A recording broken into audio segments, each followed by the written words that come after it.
अस्सलाम वालेकुम my YouTube family. कैसे हैं आप सब लोग? उम्मीद करती हूँ कि आप सब लोग बिल्कुल ठीक ठाक होंगे, खैरियत से होंगे। तो आज एक और व्लॉग लेके आ गई हूँ मैं आप लोगों के लिए। और आज आप लोग सोच रहे होंगे कि मैंने हाइलाइट्स तो शो नहीं की व्लॉग की, जो मैं हमेशा करती हूँ, डायरेक्ट व्लॉग ही स्टार्ट कर दिया है। तो उसका रीज़न ये है कि ये एक ट्रैवल व्लॉग है और कुछ लोगों को पसंद होते हैं ट्रैवल व्लॉग।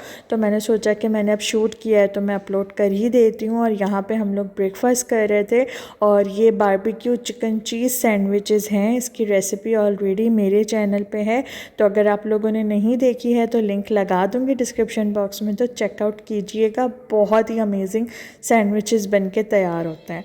तो यहाँ पे देखें जी, हमारा सफ़र शुरू हो गया है और ज़बरदस्ती का सफ़र था एक्चुअली। ये हमारा कोई प्लान नहीं था जाने का, बस अचानक ही हमें निकलना पड़ा। और मतलब कहते हैं ना कि आप लोग कुछ सोच रहे होते हैं और होता कुछ है, तो वही सिचुएशंस हो रही थी हमारे साथ भी। तो बिल्कुल अनप्लान्ड था। मैं तो बस बैठी हुई थी घर में और एकदम से फिर ये पता चला कि हमें जाना है। तो फिर जब सफ़र पे निकले तो मैंने सोचा कि शूटिंग शुरू कर ही देती हूँ, मतलब थोड़े थोड़े से क्लिप्स बना लेती हूँ आप लोगों के लिए। ज़ाहिर है अब इतनी देर का सफ़र था, बैठे बैठे क्या करती ना मैं, तो फिर मैंने शूट कर लिया। अब जब शूट किया ना तो उसके बाद फिर मुझे ये हुआ कि मैं डिलीट क्यों करूँ, मैं अपलोड कर ही देती हूँ ये वाली वीडियो ना। तो इस वजह से फिर मैंने सब कुछ फास्ट चला के ना अपलोड कर दिया। और कुछ लोगों को ट्रैवल व्लॉग्स पसंद होते हैं तो फिर इसीलिए। अच्छा जी, तो यहाँ पे हम लोग जा रहे हैं कराची। और कराची क्यों जा रहे हैं ये आप लोगों को आगे मैं बताऊंगी। लेकिन हम लोगों का ऐसा हुआ था कि हमें सेम डे ही आना जाना करना था। और कराची का सफ़र तो ज़ाहिर है सबको पता ही है कि नवाबशाह से 4-4.5 घंटे लगते हैं। तो अब इतना लंबा सफ़र था तो फिर ये था कि आना जाना करना था। थकन तो बहुत हो गई थी हम लोगों को जब हम वापस पहुँचे, लेकिन बस मजबूरी थी और ज़बरदस्ती हमें जाना पड़ा। मैं ज़बरदस्ती इसीलिए कह रही हूँ क्योंकि हमारा प्लान नहीं था। और ये देख लें जी, अभी सफ़र चल ही रहा था और फिर मैं यही सोच रही थी अभी जब मैं वॉइस ओवर कर रही हूँ ना, ये सब देख के कि ज़िंदगी भी ना हमारी इसी तरह से चलती रहती है, मतलब ज़िंदगी रुकती नहीं है। हम लोग ये सोचते हैं कि किसी के आने से या किसी के जाने से हमारी ज़िंदगी रुक जाएगी, हम ऐसा सोचते हैं, मैं सोचती थी ऐसा, लेकिन नहीं होता ऐसा। और मैं आप लोगों को एक बात बताऊं कि कभी ऐसा होता था बैठे बैठे कोई ऐसा अजीब सा ख़्याल आ गया जब मेरी मम्मा थी इस दुनिया में, तो मुझे ना एक खौफ रहता था। मुझे ये होता था कि मैं ना मम्मा के बगैर नहीं रह सकती। मैं ऐसा सोचती थी, ज़ाहिर है हर औलाद अपने माँ बाप के लिए ऐसा ही सोचती है, सिर्फ मैं अकेली नहीं हूँ। तो मैं हमेशा ना डर जाती थी, जब से वो बीमार हुई तो मैं ना बहुत डर जाती थी, बहुत ज़्यादा। तो मैं ये सोचती थी कि नहीं, मैं दुआ करती थी बल्कि कि नहीं, मम्मा को कुछ नहीं होना चाहिए, मम्मा से पहले मैं चली जाऊँ इस दुनिया से। मैं लिटरली आप लोगों को बता रही हूँ। तो मुझे ऐसा लगता था मैं उनके बगैर रह ही नहीं सकती। और ये हकीकत है, क्योंकि जो मेरा हाल हुआ था जब उनकी डेथ हुई और वो सारा कुछ, अब तक वो मंज़र मेरी आंखों में घूमते हैं। वो हॉस्पिटल के मंज़र जो उनके साथ रुकती थी मैं, और वो उनकी हालत, और वो बहुत डिस्टर्बिंग हो जाता है, बहुत ज़्यादा।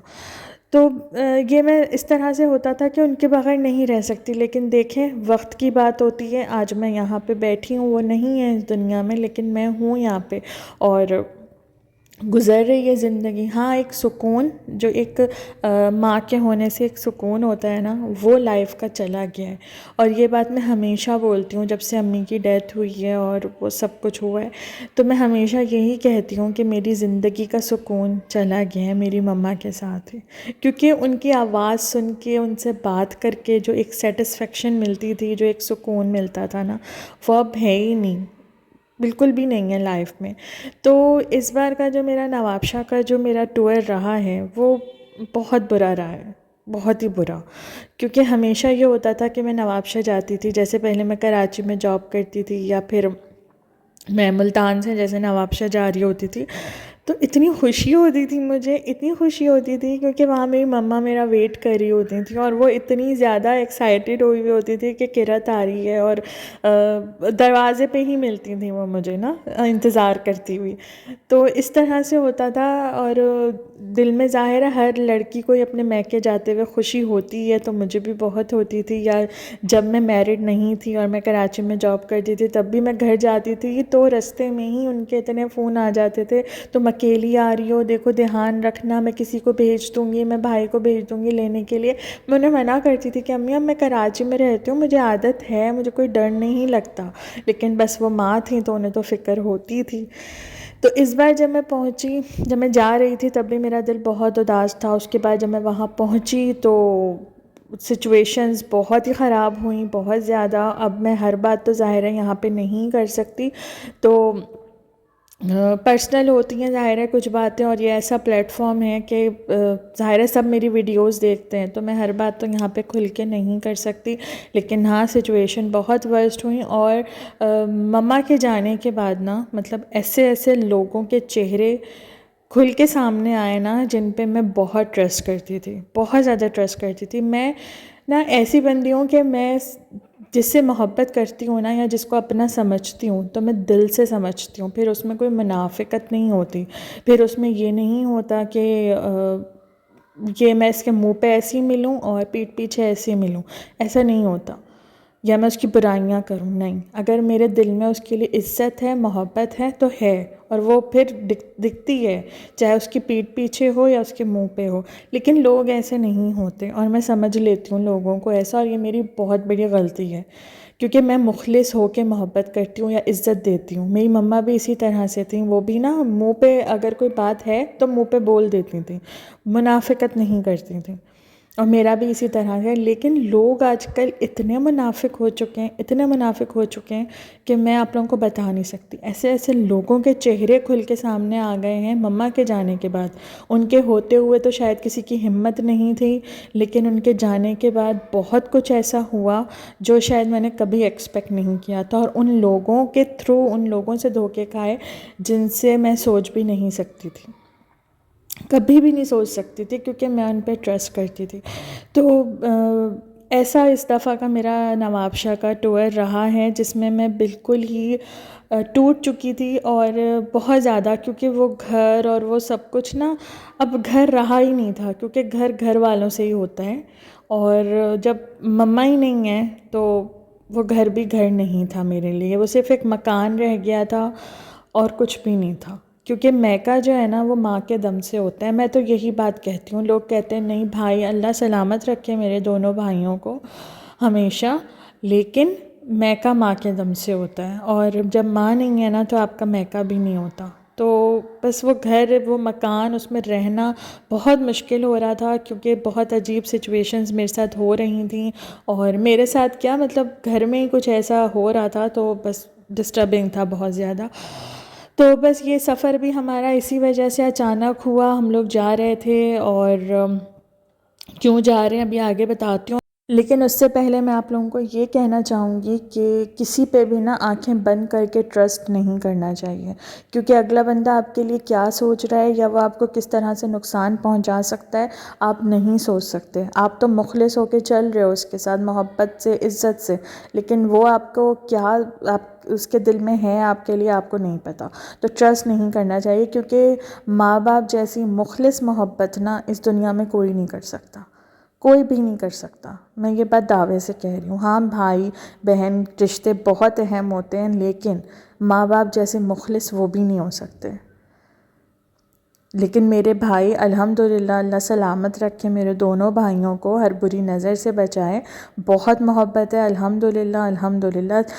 कोशिश की गई, ये भी बहुत कोशिश की गई कि हम बहन भाइयों के रिश्ते ख़राब किए जाएं, और किसी हद तक किए भी थे, लेकिन बस वही बात है ना कि खून का रिश्ता है ना, नहीं ख़त्म हो सकता। चाहे कोई कुछ भी कर ले, चाहे कोई कितनी कोशिश कर ले, पर वो नहीं हो सकता। और ये सब बातें मैं इसीलिए यहाँ पे कह रही हूँ क्योंकि ये ज़रूरी थी, ये बहुत ज़रूरी बातें थी, इसीलिए मैं कर रही हूँ। और मैं हर बात तो खुल के यहाँ पे नहीं बोल सकती, और ना मैं बोलना चाहती हूँ, लेकिन हाँ, जितना मैं बोल सकती हूँ वो तो मैं अपने व्यूवर्स के साथ ज़रूर शेयर करूँगी।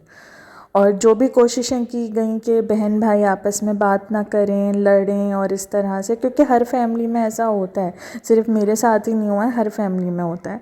तो बहन भाई अगर आपस में मज़बूत रहेंगे ना एक दूसरे के साथ, बीच में अगर कोई लड़ाई हो भी गई है तो आप उसे सॉर्ट आउट कर लें। क्योंकि अगर कोई और आपको ये कह रहा है ना कि नहीं मैं हूँ तुम्हारे साथ और तुम्हें परेशान होने की ज़रूरत नहीं है, तो ऐसा कुछ नहीं होता। हाँ, मेरे हस्बैंड ने मुझे हर कदम पे सपोर्ट किया है अल्हम्दुलिल्लाह, और वो हमेशा मेरे साथ रहे हैं। और मैं बहुत लकी हूँ कि ये मेरे साथ हैं, क्योंकि इन्होंने मुझे टूटने नहीं दिया। मैं अपने कुछ ऐसे लोगों से धोखा खाने के बाद, जिनसे मैं एक्सपेक्ट नहीं करती थी, मुझे बहुत दुख हुआ था, बहुत शदीद। लेकिन मेरे हस्बैंड ने मुझे बहुत सपोर्ट किया, बहुत ज़्यादा, और वो हमेशा इसी तरह से मेरे साथ साथ देते हैं और आगे भी इंशाल्लाह देंगे। अल्लाह हर बुरी नज़र से बचाए, क्योंकि लोग ना नज़र लगाते हैं, लोग किसी की खुशी में खुश तो हो नहीं सकते, लेकिन हाँ नज़र लगाने के लिए ज़रूर बैठे होते हैं।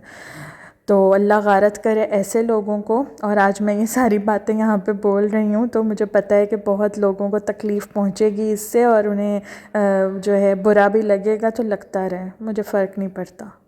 मेरे लिए कोई अब मेरे लिए कोई मैटर नहीं करता। हाँ, मेरे भाई हैं और मेरे हस्बैंड हैं, ये मेरे लिए इम्पॉर्टेंट है। मेरे भाई माशाल्लाह से, मेरे भाई की फ़ैमिली और मेरे दोनों भाई और मेरे हस्बैंड, ये मेरे लिए इम्पॉर्टेंट हैं। इसके अलावा तो मुझे किसी की कोई है नहीं फ़िक्र कि वो मेरे बारे में क्या सोचते हैं और क्या नहीं सोचते। तो यहाँ पे देखें जी, बातें करते करते हम कराची पहुँच भी चुके हैं, और इतनी बातें हैं कि शायद ये सफ़र कम पड़ जाएगा और मेरी बातें ख़त्म नहीं होंगी। तो मैंने बड़े ख़ूबसूरत से ये व्यूज़ आप लोगों के लिए कैप्चर किए थे, तो फिर मैंने सोचा कि ये सब कुछ आप लोगों के साथ शेयर करना तो बनता है, क्योंकि आगे तो पता नहीं ये इस तरह का कोई नवाबशाह से कराची का सफ़र मैं आप लोगों के साथ शेयर करूँगी या नहीं, मुझे नहीं लगता, क्योंकि बहुत अजीब सिचुएशंस हुई हैं जैसा कि मैंने आप लोगों को बताया। तो मुश्किल ही होगा मेरे लिए आगे कभी ऐसा सफ़र आप लोगों के साथ शेयर करना नवाबशाह से कराची का। तो समझ लेंगे कि लास्ट ही इस तरह का है मेरा कोई व्लॉग, जिसमें मैं नवाबशाह से कराची का सफ़र शेयर कर रही हूँ, और अभी सेम डे ही हमें वापस भी जाना था। तो देख लें आप लोग, कराची पहुंच गए, शाम हो गई थी, हम लोग अर्ली निकले थे, लेकिन फिर भी रास्ते में हो ही जाता है टाइम ना। लेकिन जिस काम के लिए हम लोग आए थे उससे पहले हम लोग पहुंच गए थे, बल्कि हमें वेट करना पड़ा बहुत ज़्यादा वहां पहुंचने के बाद। तो हम लोग यहाँ पे पहुँचे थे कराची, क्योंकि एक क्लिनिक में हमें जाना था और एक डॉक्टर से कंसल्ट करना था। तो हम लोगों को ये बोला गया था कि अपॉइंटमेंट ले लिया है, लेकिन जब हम लोग वहाँ पहुँचे तो पता चला कि अपॉइंटमेंट वो लोग फ़ोन पे तो देते ही नहीं हैं। तो ये भी एक हमारे साथ धोखा हुआ था। तो यहाँ पहुँचने के बाद फिर हमने अपॉइंटमेंट लिया, लेकिन मैं आप लोगों को ये बताती हूँ कि वहाँ जब हम लोग पहुँचे और वो डॉक्टर को हमें दिखाना था वो सारा, क्योंकि थोड़ा सा लेग का प्रॉब्लम है, मेरे हस्बैंड का एक्सीडेंट हुआ था काफ़ी साल पहले, तो उनका ऑपरेट हुआ, लेकिन अब थोड़ा सा मसला हो रहा है लेग में, तो इस वजह से हम लोग कंसल्ट करना चाह रहे थे डॉक्टर से। तो हम लोग वहाँ गए, लेकिन जब हम लोग वहाँ पहुँचे ना तो पता चला अपॉइंटमेंट के लिए तो अभी मतलब लेना पड़ेगा। जब हमने लिया तो जिस डॉक्टर से हमें कंसल्ट करना था वो ओटी में थे, तो उन्होंने कहा कि अभी तो पता नहीं कि वो अभी देखेंगे या नहीं देखेंगे, और इस तरह से ना। तो हम लोगों ने कहा अब हम नवाबशाह से आए हैं तो ज़ाहिर है हमें दिखा के ही जाना है। तो उन्होंने कहा कि जैसे ही वो ओटी से आएंगे तो मैं आप लोगों को अंदर भेज दूँगा और आप लोग चेकअप करा लीजिएगा। तो फिर 2 घंटे हमें वेट करना पड़ा, इतना लंबा सफ़र करके हम गए, और उसके बाद 2 घंटे हम वहाँ बैठे रहे। तो फिर वो डॉक्टर आए और वो सारा कुछ हुआ, हम लोगों ने चेकअप कराया। लेकिन जब मैं वहाँ बैठी हुई थी ना तो ऐसा हुआ कि मैंने स्टेटस डाला फेसबुक पे ना, तो स्टेटस जब मैंने उस जगह का डाला ना तो मेरे एक बहुत ही अच्छे भाई हैं, बहुत, वो ना एकदम से परेशान हो गए मेरा स्टेटस देख के कि तुम उस हॉस्पिटल में क्या करने के लिए गई हो ना। तो फिर मैंने उन्हें बताया कि मैं इस वजह से आई हूँ और मेरे हस्बैंड का अपॉइंटमेंट था, और ये सारा कुछ मैंने उन्हें बताया। तो उन्होंने एक डॉक्टर का नाम लिया और वो कहने लगे कि उस डॉक्टर को बिल्कुल भी मत दिखाना, हाँ अगर किसी और डॉक्टर से कंसल्ट कर रहे हो तो कर लो, लेकिन जो एक डॉक्टर का उन्होंने नाम लिया और आप यकीन करेंगे हम उसी डॉक्टर को दिखाने के लिए गए थे जिसका नाम उन्होंने लिया। तो एकदम से ना दिमाग में आ गई बात कि भाई वो क्यों ऐसा कह रहे हैं। फिर उन्होंने बताया कि ऐसे ऐसे केस हुआ था और बहुत हाईलाइट हुआ था वो केस के लेफ़्ट टांग का ऑपरेशन करना था और उस डॉक्टर ने राइट टांग का ऑपरेशन कर दिया एक बंदे का, और ये बात बहुत हाईलाइट हुई थी बहुत ज़्यादा। अच्छा, मुझे इस बारे में नहीं पता था, न्यूज़ में भी आया था पर मुझे नहीं पता था इस बारे में। तो फिर मैंने अपने हस्बैंड को कहा तो वो कहने लगे कि चलो अब आए हैं तो एक दफ़ा दिखा देते हैं, हम लोग अभी ऑपरेशन थोड़ी करा रहे हैं, कुछ ऐसा थोड़ी है, बस एक कंसल्ट करना है तो वो हम कर लेते हैं। ज़ाहिर अब इतना लंबा सफ़र करके आए तो अब बैठे भी हैं, वेट भी कर रहे हैं तो दिखा लेते हैं। तो जब हम लोग गए डॉक्टर के पास ना तो बहुत अच्छे से उन्होंने देखा, और ये देख लेंगे नाम मैं आप लोगों को दिखा रही हूँ, doctor Khan Shah Azam TO clinic में। ये जो डॉक्टर है ना, इसी का मुझे उन्होंने कहा मेरे भाई ने कि इनको मत दिखाना, और मैं आप लोगों को बताऊं कि उन्होंने बिल्कुल सही कहा था। एक केस तो उन्होंने मुझे बताया, आप लोग भी ये नाम देख लें जो मैंने अभी दिखाया है आप लोगों को, तो आप लोगों के लिए भी बहुत हेल्पफुल रहेगा ये, इसीलिए मैं आप अपनी वीडियो में इस बात का ज़िक्र कर रही हूँ। तो डॉक्टर ख़ान शाह आज़म, इस डॉक्टर के पास आप लोगों ने गलती से भी नहीं जाना, क्योंकि एक तो वो केस उन्होंने मुझे बताया कि उस डॉक्टर ने जो टांग सही थी उसका ऑपरेट कर दिया, ठीक है, एक ये केस हो गया। और एक केस तो मुझे वहाँ डॉक्टर को दिखा के जब हम लोग आए हैं उसके बाद पता चला। तो जब हम डॉक्टर के पास गए बहुत अच्छे से उन्होंने बात की, और एक बात होती है ना कि डॉक्टर आप लोगों की बात समझ रहे हैं या आप लोगों से किस तरह से बात कर रहे हैं, तो एक वो बात भी बहुत इम्पॉर्टेंट होती है। डॉक्टर से बात करके चेकअप करा के तो कहीं से नहीं लग रहा था कि इनका रिकॉर्ड इतना ख़राब है, लेकिन बस अल्लाह ने हमें बचा लिया और ऑपरेट कराने का तो सवाल ही नहीं उठता था। ज़ाहिर है उनका ऐसा ख़राब वो बातें सुनने के बाद, और फिर एक बात तो हमें वहाँ से आने के बाद पता चली, जब हम चेकअप करा के घर आ गए वहाँ पता चला कि एक जानने वाले हैं उनका ऑपरेट किया उन्होंने, और ऑपरेट के बाद बैंडेज वगैरह कर दी, और जब बैंडेज खुली है उनकी शायद 1 वीक बाद, या जब भी उनकी बैंडेज खुली है तो पता चला कि उस डॉक्टर ने एक वेन ही खुली छोड़ दी और खून का फव्वारा निकला।